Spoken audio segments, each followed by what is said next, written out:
bicycles, pedestrians, cars, the rules of the road.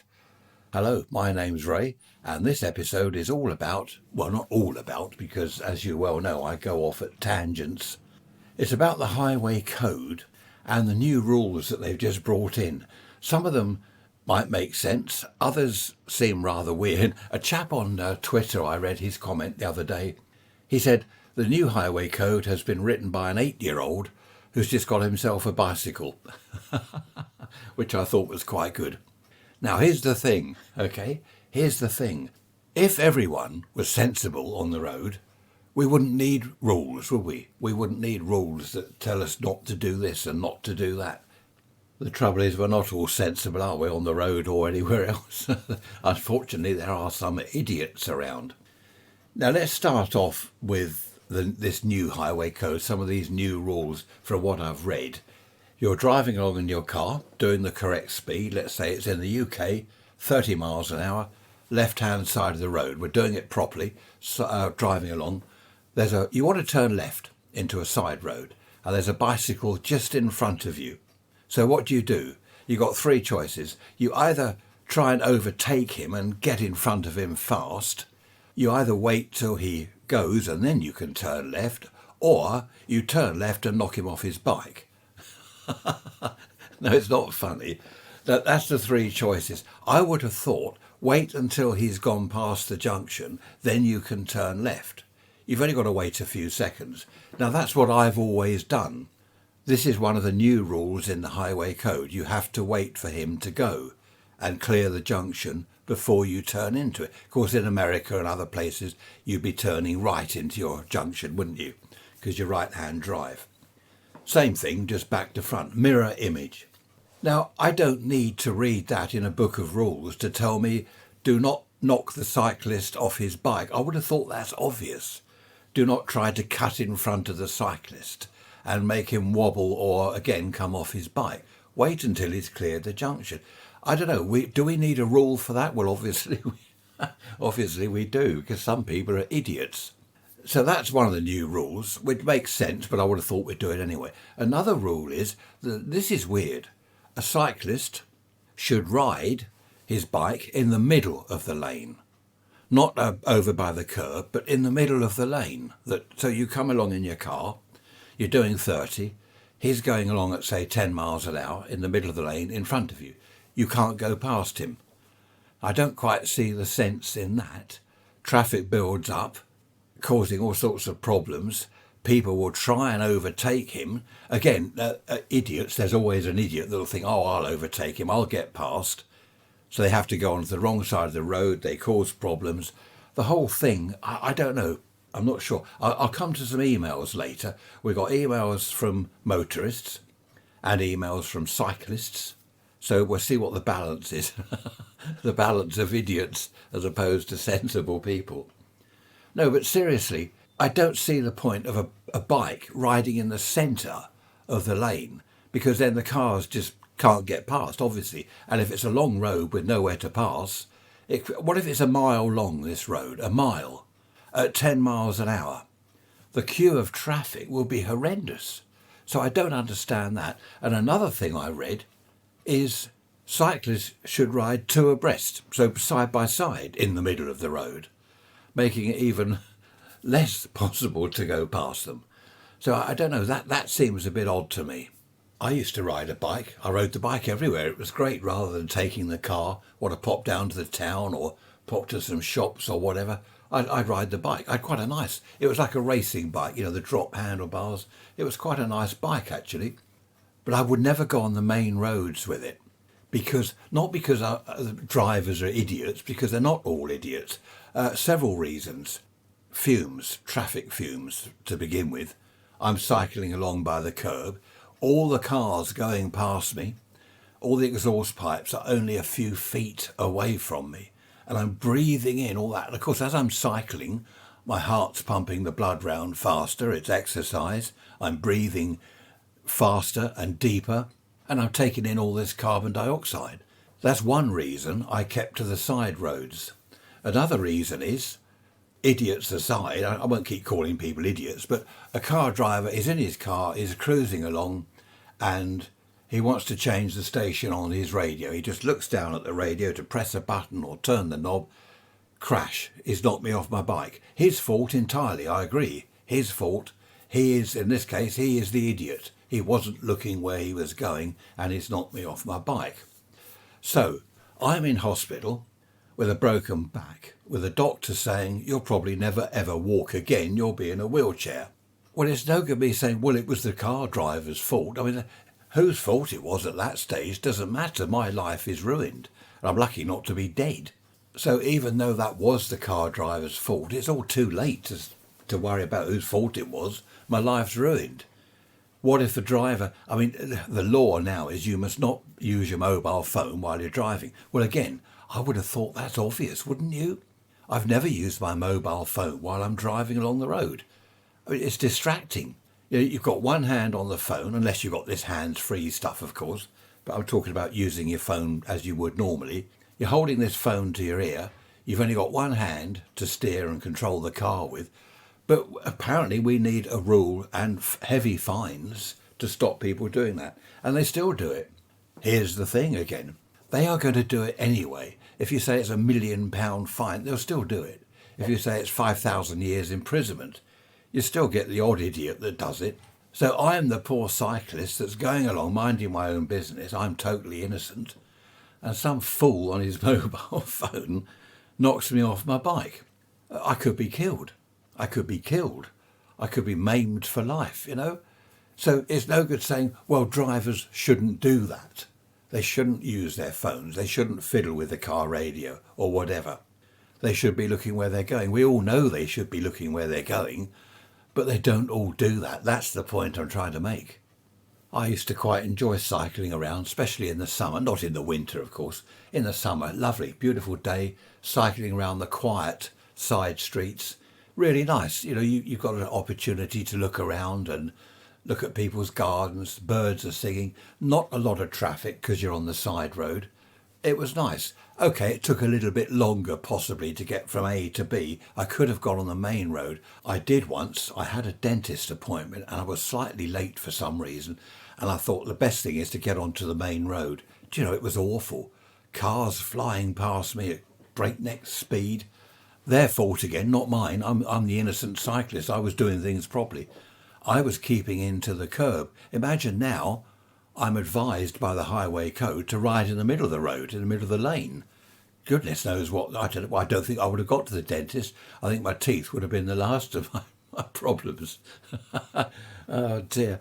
I'm in hospital and I say to the doctor, while you're fixing my broken back, can you have a look at my teeth? I missed my appointment. No, seriously, I did once use the main road and I just thought never again. The fumes, the stench of the fumes coming out of the cars, I just didn't like it. It was not a pleasant experience at all. And I don't see, to be honest, how it could ever be a pleasant experience cycling along a busy main road. Whereas the side streets, as I said, it was nice. Birds are singing, it's quiet, the air is, well, not fresh, fresher. It was a pleasant experience. Now, here's another thing. I was reading about the new highway code rules, and it said that a cyclist is not obliged to use a cycle lane just because it's there. Does that make sense? I mean, who wrote this? Some idiot wrote this. Surely a cycle lane is built, probably at great expense. There's the cycle lane. It is purely for cyclists, not pedestrians or cars or anyone else, so it's safe. But a cyclist doesn't have to use it, and I've seen this. I've experienced this myself in, where was I? Coming back from Chichester, I think. There was a cycle lane and there were two bikes on the main road holding up all the traffic. And just to the left of where we're going along, there's a big cycle lane. Clearly signposted, clearly marked, and yet they're on the main road. And apparently they're not obliged to use the cycle lane. I would have thought the rule should be if there's a cycle lane there, you must use it. I mean, it's not just to stop the traffic being held up. Surely it's mainly for the safety of the cyclist, isn't it? If I were riding a bike, which I don't anymore, I'm too old to ride a bike, but I would use the cycle. I wouldn't go on the main road, surely. I'd go on the cycle lane. Of course, cars were passing these cyclists. They were single file. They weren't two abreast, they were single file. But they were still holding up all the traffic because it was quite a narrow road. In fact, the road had been narrowed to make way for the cycle lane, so it's all a bit odd. And cars were going past and blasting them, and people shouting out of the window, use the cycle lane. Understandable attitude of the motorists, understandable reaction from the drivers of the cars, because I thought it weird. I didn't blast the cyclists, I don't do that. But what is that? Is that an oddity, or is it just pure stupidity on someone's part? It's like saying, well, look, there's a pavement for pedestrians, so the pedestrians all walk along the side of the road. Well, isn't that a bit odd? I would have thought that very odd. Let's look at pedestrians for a minute. So you're driving along in your car. Now, the old rule was, I'm doing the UK because we drive on the left, but just mirror it for where you are if you're turning right into a side road from the main road. So I want to turn left off the main road into this little side road. There's someone that is crossing the road, okay? They're crossing that side road junction. Now, it's their right of way, isn't it? To be honest, whether it's their right of way or not, I don't run them over, do I? I don't think to myself, this is my right of way, I'm right, you're wrong, I win, and run them over. There again, I suppose some motorists would think that. They would, wouldn't they? You're in my way. I crossed a junction once like that, and this car, this is decades ago, came flying round the corner, almost hit me and blasted me, blared his horn at me. It was my right of way. I was almost at the centre of this junction. Anyway, he was an idiot. So the rule now is, I suppose the idea was to clear this up. I don't know why it needs clearing up, because it was obvious to me you don't run the chap over that's crossing the road. If someone now let's just go back to how it was. They got 1 foot on the road. They're actually on the road, even though it's only 1 foot. They've stepped off the curb. It's their right of way. The rule now is, if they're standing on the pavement, the sidewalk, if you're in America, they're standing on the pavement, waiting to cross the road, it's their right of way. Now, say there's a couple of them. They're standing on the pavement and they're having a chat. I've got a load of traffic behind me. I come up, I want to turn left into the junction. I see them having a chat. Do I stop on the main road and think, right, are they going to cross? Are they waiting to cross? Are they having a chat? What's happening? I wait there. I'm holding up all the traffic behind me and they don't want to cross at all. They're just having a chat. If I start to move and they start to cross and I run them over, it's my fault because they were standing on the pavement waiting to cross. Now, this gets worse. This really is the thing. Here is the thing. Chap on the radio the other day was saying, OK, let's look at this a bit further. A roundabout, not a little mini roundabout, but a main roundabout. You might have a dual carriageway coming up to the roundabout. People are all flying along. You can do 70 on the dual carriageway. OK, if it's not marked to do lower. You come up to the roundabout. What we are doing in the UK, we are looking to the right to see, we have to give way to the right. Obviously, America and wherever you give way to the left. So we're looking to the right to make sure nothing's coming around the roundabout before we put our foot down and get onto the roundabout and go wherever we're going. OK, you've got a pedestrian on the pavement. Say there's a pavement there. He is on the pavement. If he wants to cross the junction on the left of me, because I'm looking to the right, OK, in America, if he wants to cross the junction on the right of you, because you're looking to the left for oncoming traffic, that's his right of way. So I'm coming along, I'm looking to the right, it's all clear, I'm indicating left, I turn left at the roundabout, and I've got this pedestrian in the middle of the road, or stepping off the curb. It's his right of way. So, yeah, it will work if everyone drives slowly enough as you come up to a roundabout, but of course they don't. So how is that going to work? How is that going to be safe? I really, if I were a pedestrian crossing that junction or the roundabout, I'd be looking to see what's coming. But the traffic very often is going so fast. If it's a biggish roundabout, dual carriageway, they can be doing 40 miles an hour as they come up to the roundabout. All right, perhaps they shouldn't. That's beside the point, whether they should or shouldn't. I wouldn't cross there. I'd be worried. I'd go down the road a bit. I'd go 100 yards down the road and cross there, not on the roundabout.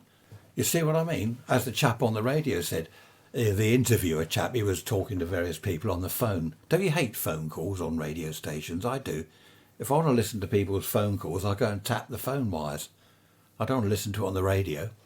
Anyway, what was I saying? Now I've forgotten. See, look, you've made me forget. That's your fault. Oh dear.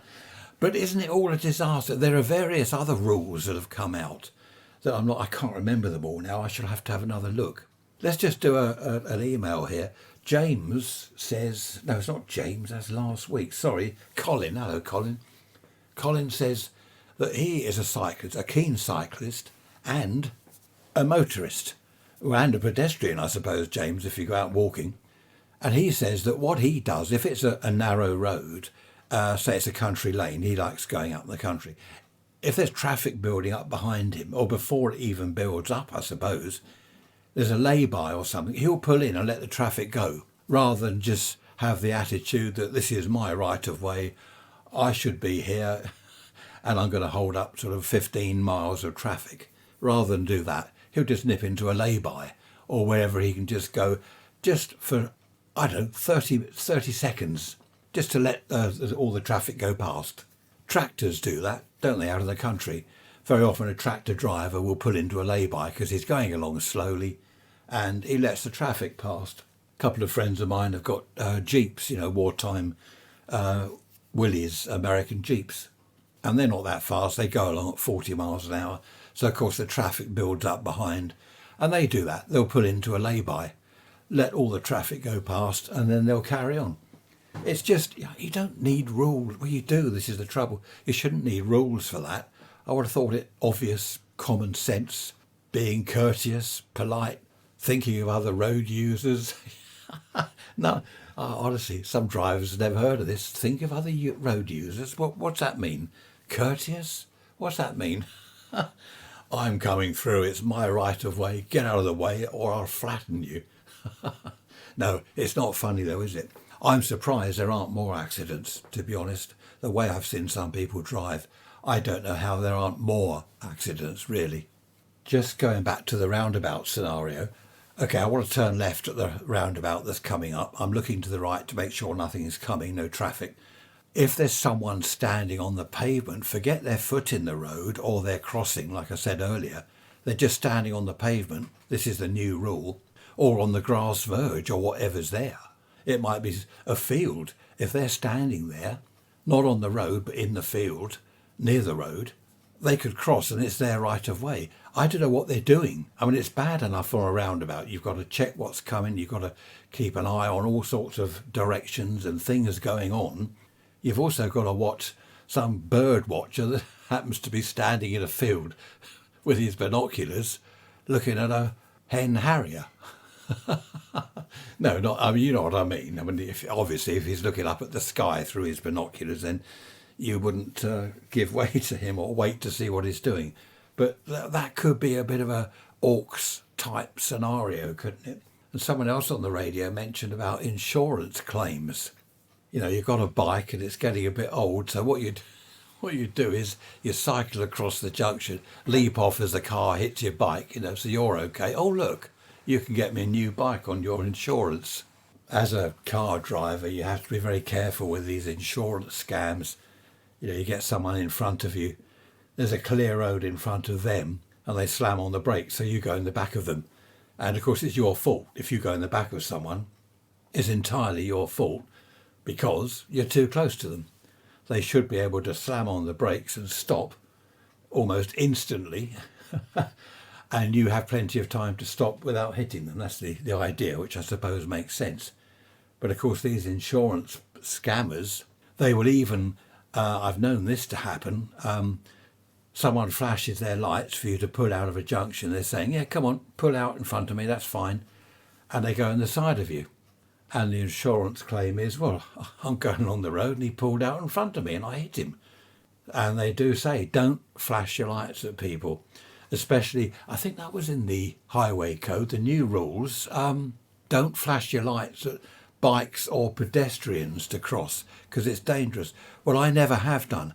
The only time I flash lights for someone to go is if someone's waiting to turn across the traffic. Say there's a junction on my left and they're coming towards me and they want to turn into the junction. I'm in a queue of traffic or a slow queue, and I come up slowly. I flash the lights to say, go on, go in front of me. But I will always check the mirror to make sure there's not a bike coming up the inside of me. Because the chap on the bike, he doesn't know that I flashed the car to pull across in front of me, and he gets flattened. Originally flashing lights meant, from what I understand, decades ago, first came out in the 60s. There was a the Mini Traveller, mini van. They fitted the flashing light stick, on the gear stick. Listen to me, on the steering column. They made the flashing light thing there, and it was to warn people, I'm coming through. You flash the lights, get out of the way, I am coming through. And of course it all changed to, I'm slowing down so you can go in front of me or whatever. I do also flash people if they're coming out of a junction, slow moving traffic. They want to come out of the junction on my side of the road. I will just flash. What I often do is wave. If they're looking at me, I just wave, say, go on. What is annoying is you see someone, they want to come out and join the lane of traffic you're in. So I'm looking at them, waiting for them to look at me so I can say, come on, pull out and join the queue that I'm in. And they don't look. They don't look at me. And I'm waiting. I move up and it's too late. I could have let them out. And then as I go past, they look at me as if to say, oh, you could have let me out. And then what always happens to me is I let someone out in front of me and say, come on, out you come. And they come out in front of me and they are a pain. They don't know what they're doing. They don't know where they're going. They go too slowly. They indicate all over the place. How many times have you seen someone indicate left and they turn right? I've seen that. I mean, this is why we need rule books, I suppose. What is going on? We need rule books. I'll have to have another look at the highway code. I might have to try and get a copy. I suppose they do paper copies. They used to sell them in the local sort of newsagent shop. I don't know whether they still do. You probably have to get online PDF stuff now. But yeah, wherever I get it from, I will get myself a copy and have a look. Several people have said to me, now I'm 70, they said, you never pass your test these days. And I think they're probably right. If I had to pass a test, would I do it? Where do you put your hands on the wheel? It's 10 to 2, isn't it? I have one hand at 6 o'clock. No, I shouldn't laugh because that's against the rules. I don't think it's against the law. Oh, that's the other thing. I nearly forgot. The other new rule that's come out. Okay, UK, right-hand drive car. I'm sitting in the car. I want to open my door, my driver's door.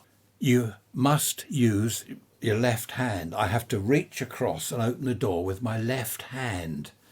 If I do it with my right hand, okay, my hand that is near the door, my arm is against the door, it's £1,000 fine. How about that? How are they going to police that? I don't know. Because if a copper says, I saw you open your door with your right hand, £1,000 fine, I could easily say, well, I didn't. I used my left hand. His word against mine. I don't suppose anyone would be fined £1,000. Well, unless it was on video. Perhaps the cop had his body camera thing going. But if you're in America, you're the driver, you've got to open your door with your right hand. I think the idea of that is, so as you've got to reach across, you're going to turn round slightly, and obviously you will be able to see a little bit clearer whether there's a cyclist or something coming along. I mean, the amount of people, you're driving along the street, a load of parked cars, someone flings the door open. Have you ever seen a door taken off? I have. Car in front of me. Someone threw his door open, and this chap just hit the door, and it just bent it right back to the front wing, and it didn't rip it off completely, but it was hanging off. The door was hanging off because it wrecked the front of his car, it wrecked the chap's door and the door frame and the wing, all because this idiot flung his door open without even looking. I mean, how mental is that? Email here from Janice. Hello, Janice. She says, how many times have you seen a cyclist going the wrong way up a one-way street? Many, many times, Janice. I've seen that many, many times, and so have a lot of other people. How many times also, she goes on to say, have you seen a cyclist go through a red traffic light many times again, many times. They don't seem to understand, she's saying, that traffic lights, road signs, etc. apply to them as they apply to cars. And I agree.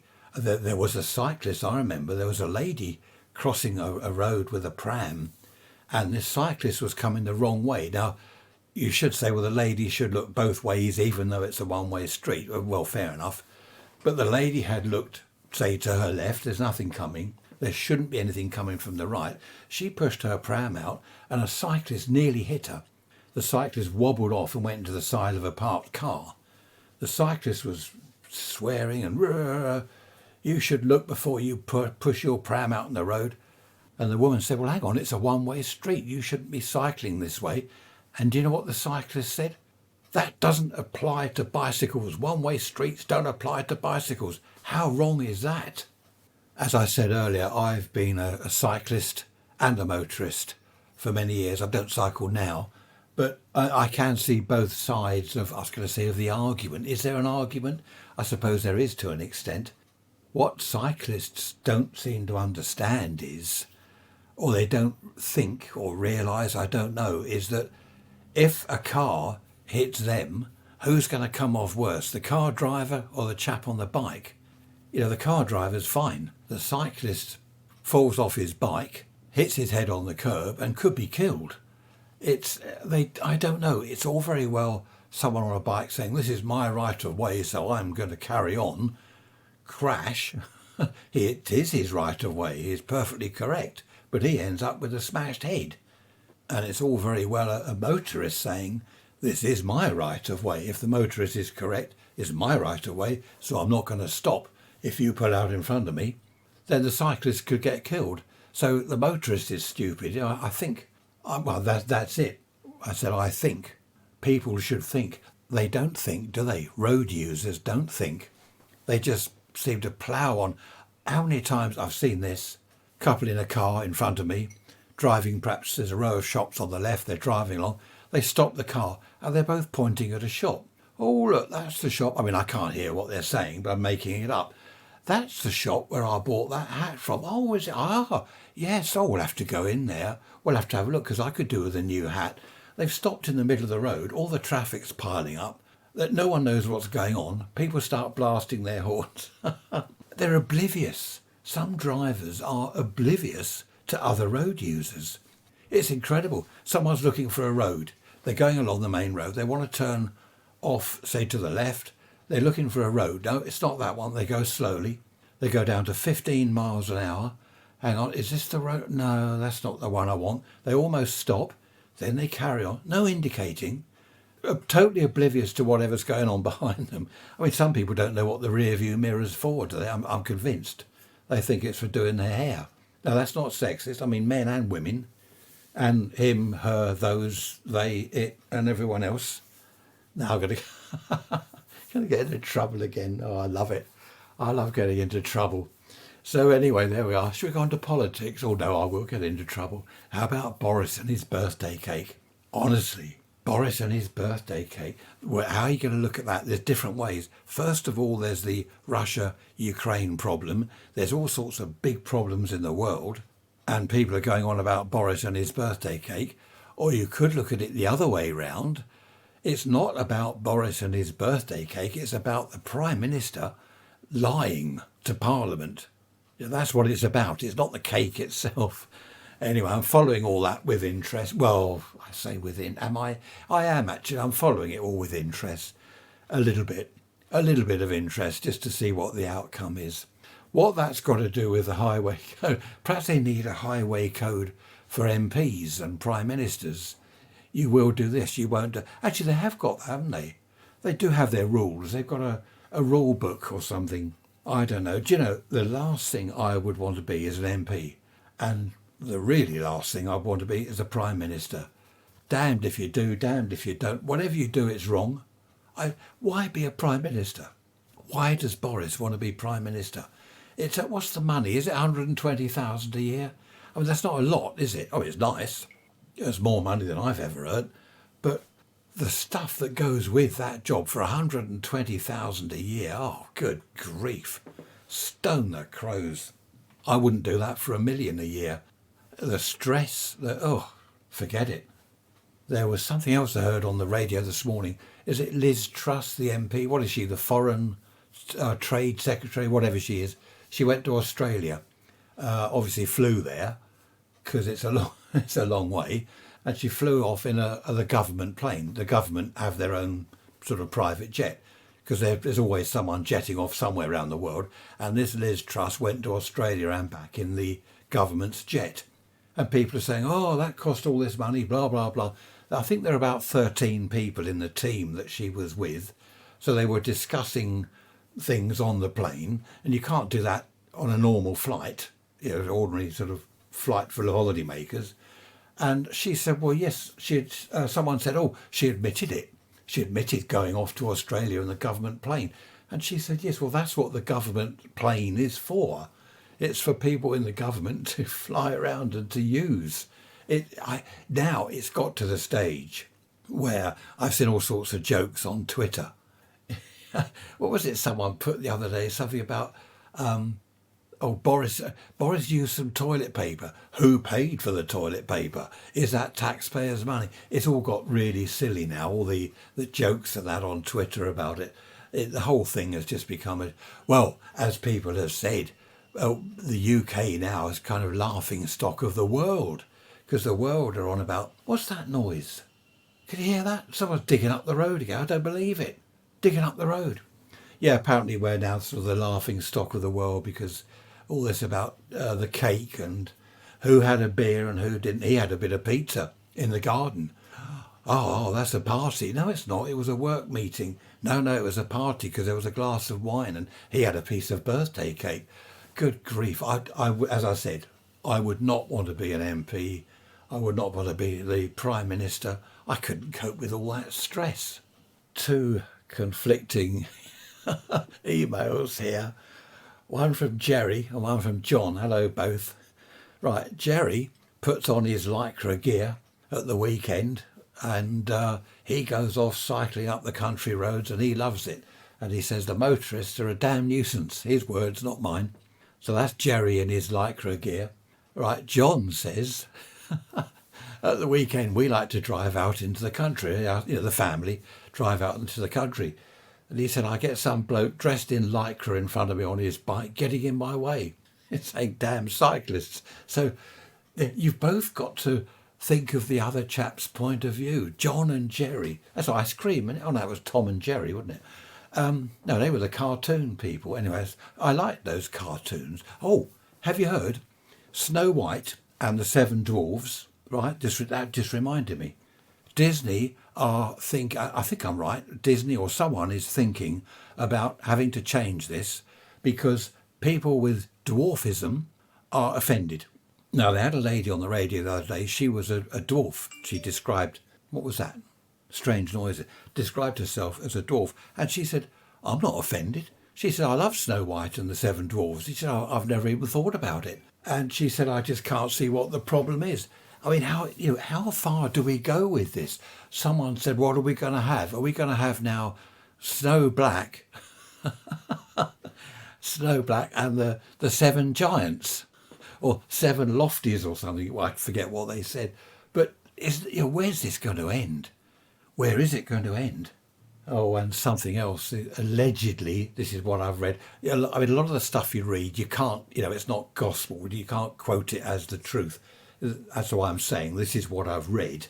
I think this is true. The BBC, in their wisdom, have decided certain programmes, such as Dad's Army, one that was quoted as one. Do you remember Dad's Army? That was brilliant. I love Dad's Army. They've got to go through the old tapes or whatever they're on and edit them because they've got to take out certain bits of dialogue there that might offend people. And, what else was it? Harry Potter. They've got to take out, what's this new thing? Trigger words, is it? Or trigger something. They've got to take out bits and pieces in Harry Potter that might trigger certain things in certain people. I don't know what, trigger offence or something. as I said, where is this going to... Someone is digging up. No, they're not digging up the road. That's a petrol-driven disc cutter. Honestly, I don't know what people get up to around here. You probably can't hear that. It's not loud enough. Now what? Listen to that. What is going on? This is the trouble. I woke up in the other night. I heard this noise. It was kind of beep, beep, beep. And it did it twice. Beep, beep, beep. I didn't recognise that at all. We got a security alarm that beeps. We got all sorts. I didn't recognise that. And I sat up in bed thinking, what was that? I never did discover what it was. I wasn't dreaming. I was awake. And I heard it. Beep, beep, beep. Just like that. Tommy Cooper. Oh, Barry Cryer's died, hasn't he? He's passed away, 86 years old, the writer and comedian. Apparently he wrote a lot of stuff for Tommy Cooper and, I forget now. I forget everything. I went up to the loft the other day. Once I got up there, I'd forgotten what it was for. I don't normally go in the loft. But I thought, I know what I want. I know where it is. I'll just nip up there and grab that. When I got up there, I'd forgotten what I went up there for. Isn't it hopeless? Email from Rob. Hello, Rob, if you're listening. Rob says that he was walking along the pavement the other day and unbeknown to him, this bike came flying up behind him and almost hit him because what Rob did, he was about to turn. Well, he did. He turned. He was going to cross the road. So he's walking down the middle of the pavement. He turned to cross the road, took one step. He was now at the curb part of the pavement, and this bike swerved and almost hit him.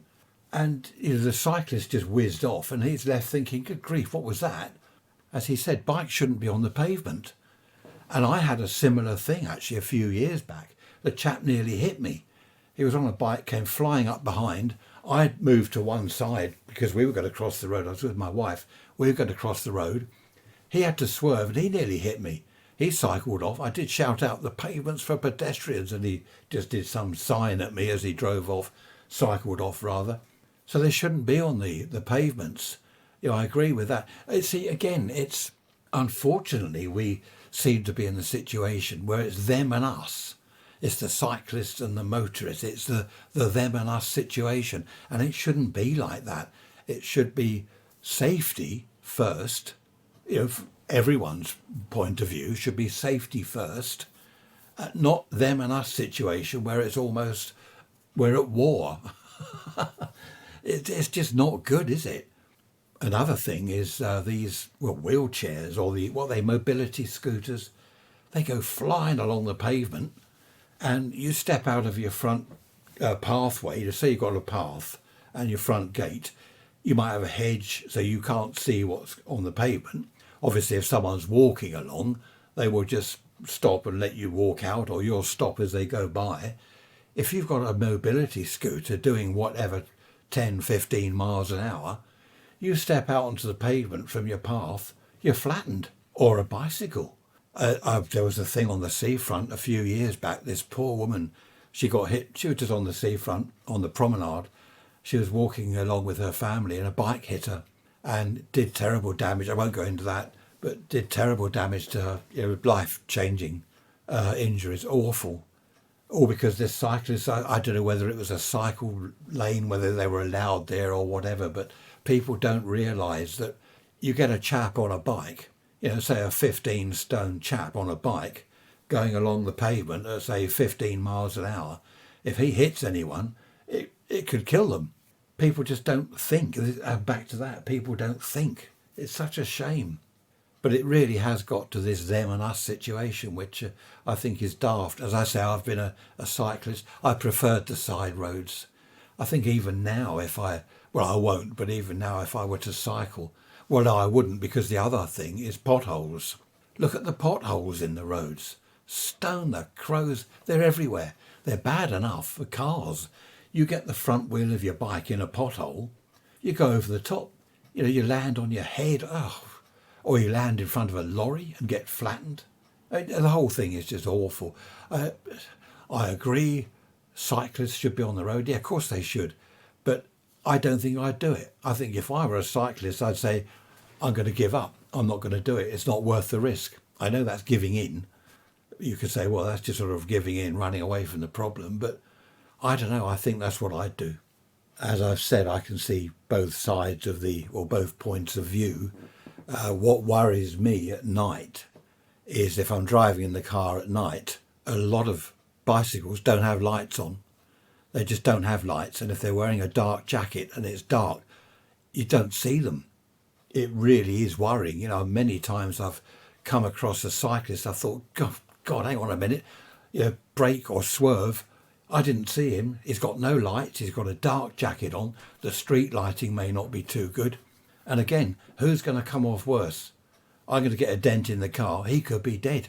In the old days, it was the law to have a bell on your bike. So you're cycling along, ding, ding, ding, ding, let people know you're coming. I don't know, people don't do that anymore, do they? I said to a chap the other day, a friend of mine, about bicycles not having lights, and I said it used to be the law that you had to have lights on your bike at night. And he said, well, it still is. But I don't know. I mean, some people do. They have these bright flashing things, don't they? These bright LED lights that flash. I mean, they're pretty good. The best thing, really, apart from your lights, is a high-vis jacket. So many people, as I said earlier, no lights, plus dark clothing at night. You just can't see them. Which brings me on nicely to the BBC licence fee. No, it doesn't bring me on nicely to that at all. That just came to mind. I tell you why, just saw a magpie. Came and sat on the window ledge and looked at me through the window. And a lovely magpie. I mean, they're noisy. They don't sing nicely, do they? They screech and squawk. But I was watching, I keep saying Spring Watch, Winter Watch last night. Fantastic programme, BBC Winter Watch, with Chris Packham, Michaela Strachan, is it? And a couple of other people. Megan's on there. And Yola, is it? Yellow, the chap that does the bit in Wales. It really is good. It's a live programme and it's fantastic if you like wildlife, which I do. But we've got this thing all over Twitter, defund the BBC. Don't pay the licence. The licence fee should be scrapped. Just wonder what your thoughts were on that. If you want to email me, raiserants@protonmail.com, or one word, raiserants@protonmail.com. Thanks for all your emails. I do try to answer all of them. I don't mention all of them when I'm chatting to you because there are too many. We'd be here all day. Well, actually, there aren't that many. We'd be here another 5 minutes. No, seriously, there are quite a few. And I can't mention them all when I'm having a chat with you. But it's just interesting to get people's thoughts and ideas about, this TV licence, what is it, £150? Is it 150 something? Then there's all this talk about the BBC being biased. Well, mind you, the people are talking about GB News, Sky News, ITV News, BBC News. Everyone's saying that they're all biased one way or another. I don't know, in the old days, you'd have someone read the news. These days, I think I mentioned this before. Listen to that chap out there. He's cutting up wood. He's got a circular, table type circular saw, and he's cutting up a load of wood. I don't know what he's making. It's a damn nuisance, whatever it is. Anyway, the BBC. Of course, in the old days, they had the BBC World Service on shortwave. And they had shortwave transmitters in the UK and all around the world. Millions of watts, millions of pounds to run. The electricity bill for a transmitter, even a local radio station, the electricity bill is quite hefty. And then you've got all the other expense that goes with it. So, I don't know, because the BBC are saying, well, we don't need all those transmitters around the world now because you've got the internet. And you can listen to the BBC World Service on the internet. But there are some countries that don't have internet. There are some, who was it the other day on the telly saying something about parts of certain countries have got no internet at all and they rely on the BBC World Service shortwave transmissions. Anyway, I don't know why I'm going on about that. Probably because I'm into amateur radio and shortwave listening and things. There are still one or two BBC stations around the world putting out the World Service, but I don't know, the BBC was, in the 50s, 60s, it was known as the real source for news. It was loved the world over. People all looked up to the BBC, whereas now it seems Well, I don't know, perhaps, perhaps I shouldn't keep going on Twitter and having a look. It seems now everyone's turned against the BBC. It's such a shame. I don't know whether it's their fault or what's happened. I don't watch BBC News. I don't watch any news. I don't buy newspapers. I'll tell you where I get my news from. This is awful. I get it from Twitter. Not what people, before you jump in, not ordinary people. You know, so-and-so says this. Mrs. So-and-so down the road says Boris did this or Boris did that. I get the news from Twitter from the news people like Reuters, BBC, ITV, Sky News, GB News. They all go on Twitter. So I read the whole lot. You're going to think I'm a news nerd. Was it a news freak? What do they call them? Some people are hungry for news. I don't know what they call them. Idiots, perhaps. I'm not like that. But what I do is I look at a little bit of each of the news people, and then I take all that in and evaluate what's going on. You know, I'll read everyone's comments from different news outlets and then evaluate that and try and work out what the truth is. So you get some lies from that one, some more lies from that one, put it all together, and you might be able to work out what's really happening. There we are. Summer's on the way. We've got, I didn't tell you this, we've got bulbs coming up in the front garden. I don't know whether I think they might be bluebells. We've got daffodils, bluebells, crocus, all sorts out there. We haven't got snowdrops. I must get some snowdrops. But things are happening. Things are starting to happen, which is good. The signs of spring. Everyone in my families, old grannies and aunties, ever since I can remember as a kid, they've all said, love it when the daffodils come up. That's the sign, isn't it? The daffodils, the yellow flowers. That's it. There we are. Shall I end it here, or do you want some more? Do you want some more boring rubbish? A friend of mine years ago in the pub, he used to say that a lot of people talked inane drivel. You know, someone would start rabbiting about something and he'd say, oh, more inane drivel. Inane drivel. I thought that was quite good.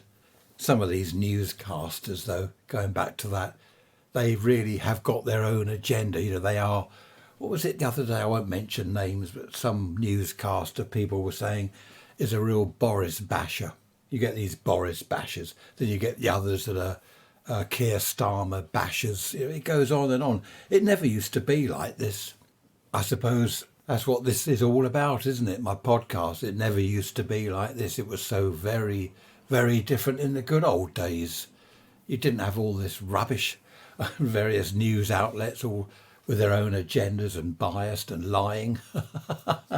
It's not funny. I don't know why I keep laughing. You have to laugh, either laugh or cry. Sunshine's out again, which is good. I've put the lid back on the squirrel box feeder, the squirrel feeder. They ripped the lid off. These squirrels can be rather vicious. And I watched them. We got 3 squirrels regularly in the garden. And I watched 2 of them the other day fighting. And I'm sure that they ripped the lid off the box. They were fighting over some monkey nuts I'd put in the box. And I'm sure it was those 2. They were the culprits. They ripped the lid off. Anyway, I've now put the lid back on. And the pigeons are working out how to get in the box because the lid's back on. The squirrels know to lift it up with their heads. But there we are. That's the garden. And what else is happening? Where are we? It's Friday. This podcast is going out Sunday. We've got the weekend coming up tomorrow. Tomorrow night, we're going to our local club, Saturday night. There's a band on called Mama Cane. How about that? Mama Cane, as in C-A-N-E. They're a live band that play up at our club, and they're really good. So, yeah, look them up. See if, I think they're just down south here. They wouldn't be all over the UK, would they? Not like the Rolling Stones, all over the world. Mama Cane probably only tour local pubs. But they're excellent. They do all the old stuff. They do new stuff. Why am I promoting them? I'll have to get onto them and say I want a fee. Advertising. Advertising fee. I don't know. Happy days. Now, here's the thing, as my son says. Here's the thing. I'm going to end it here because it'll be going, well, what? Oh, I did that. I did that again last night. We were watching, was it Midsummer Murders? And I said to my wife, I said, what's it, Vera? She's not in Midsummer. Midsummer ended an hour ago. Oh, dear. Oh, a friend of mine just sent me a YouTube I think it was YouTube clip someone's done. Alexa. It's Alexa for old people. So first of all, it recognises various names, like if you get it wrong, like Alexander, Alex something else. So it'll respond to that because old people like me get it wrong. And there's this woman, she's on her sofa and she says, Alexandra, what's the weather like outside? So Alexa says, it's 75 degrees and sunny. And the old lady says, what is? So Alexa says, the weather outside. What about it? Well, it's 75 degrees and sunny. Oh, I don't believe that. And it goes on like this. So Alexa repeats things for older people like me. It's quite funny, actually. Have a look for the clip somewhere on YouTube. Right, going to love you and leave you. Take care, look after yourselves. And I shall see you all next Wednesday for the midweek message.